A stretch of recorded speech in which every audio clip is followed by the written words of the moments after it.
বৌমা, তোমার লিপস্টিকটা দাও তো দেখি একটু। কি হয়েছে মা? লিপস্টিক নিয়ে কি করবেন? কেন? তো আমি কইবে তোমাকে দেবো না, যা বলছি তাই শুনো। দাও, এই নেন। কেন কি? ওরা একবারে সব জানতে হবে। ও লিপস্টিক পরবে আর আমি পরবো না? আমি বুড়ো হয়েছি তো কি হয়েছে? আমার লিপস্টিক, আমার ঠোঁটটা তো সেই কচি আছে, আমাকে তো পরতে হবে লিপস্টিকটা। আর শোনো, আমি ওই রান্না করে তালা মেরে দিয়েছি, আমি একটু যাবো ওই বাইরে। কেন তালা মেরেছি সেটা তোমাকে বলবো না, তুমি তো সেই রকম মেয়ে নও, হ্যাঁ ঘর সংসার করা মেয়ের মতো নও।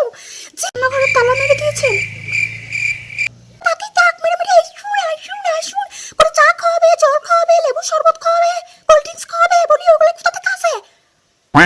একটা কথা কান খুলে শুনে না, আমাকে জিজ্ঞাসা না করে কোনো কিছু তুমি হাত দেবে না আমার সংসারে, এই বলে দিলাম। আর যে কিছু আসবে